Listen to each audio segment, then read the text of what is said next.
राज्य के लोकप्रिय और यशस्वी मुख्यमंत्री श्रीमान योगी आदित्यनाथ जी, यूपी सरकार के अन्य मंत्रीगण,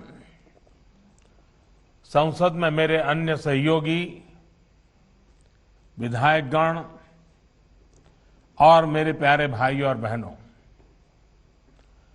अपने पराक्रम से मातृभूमि का मान बढ़ाने वाले राष्ट्र नायक महाराजा सुहेलदेव की जन्मभूमि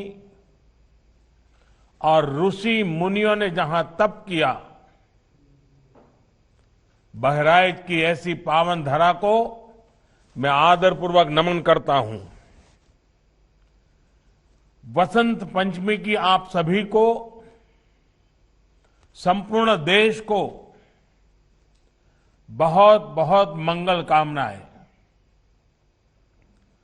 मां सरस्वती भारत के ज्ञान विज्ञान को और समृद्ध करें। आज का दिन विद्या आरंभ और अक्षर ज्ञान के लिए बहुत शुभ दिन माना जाता है। हमारे यहां कहा गया है, सरस्वती महाभागे विद्ये कमल लोचने, विद्या रूपे विशाल लक्षी, विद्याम देहि नमोस्तुते। अर्थात, हे महाभाग्यवती ज्ञान रूपा, कमल के समान विशाल नेत्र वाली ज्ञानदात्री सरस्वती, मुझको विद्या दीजिए। मैं आपको नमन करता हूं। भारत की मानवता की सेवा के लिए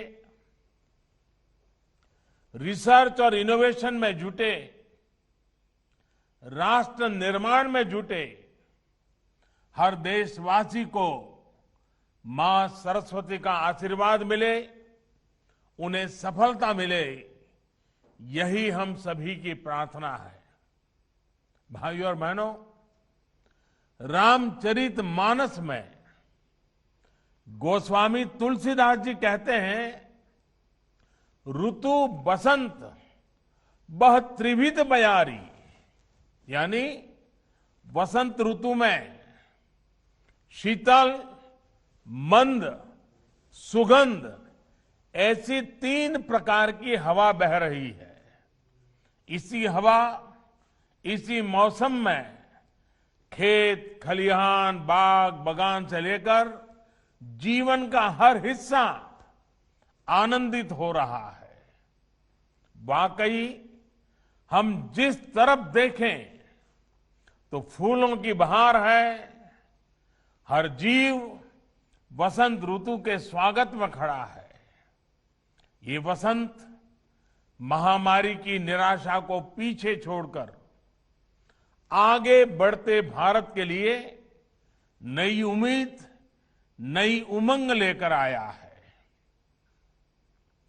इस उल्लास में भारतीयता, हमारी संस्कृति, हमारे संस्कारों के लिए ढाल बनकर खड़े होने वाले महानायक महाराजा सुहेलदेव जी का जन्मोत्सव हमारी खुशियों को और बढ़ा रहा है।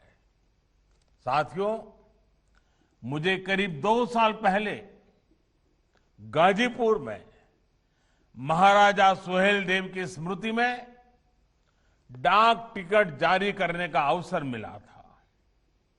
आज बहराइच में उनके भव्य स्मारक के शिलान्यास का सौभाग्य मिला है।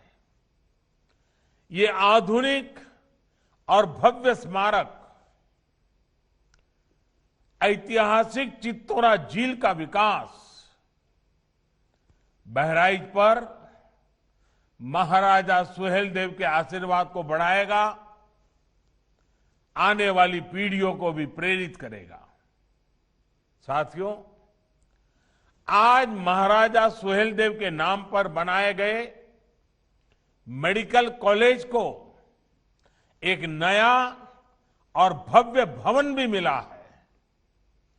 बहराइच जैसे विकास के लिए आकांक्षी जिले में स्वास्थ्य सुविधाएं बढ़ना यहां के लोगों के जीवन को आसान बनाएगा।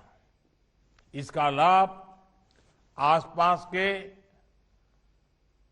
श्रावस्ती, बलरामपुर, सिद्धार्थनगर को तो होगा ही, नेपाल से आने वाले मरीजों को भी ये मदद करेगा। भाइयों और बहनों, भारत का इतिहास सिर्फ वो नहीं है जो देश को गुलाम बनाने वालों, गुलामी की मानसिकता के साथ इतिहास लिखने वालों ने लिखा। भारत का इतिहास वो भी है जो भारत के सामान्य जन ने भारत की लोक गाथाओं में रचा बसा है, जो पीढ़ियों ने आगे एक पीढ़ी से दूसरी पीढ़ी बढ़ाते रहे हैं।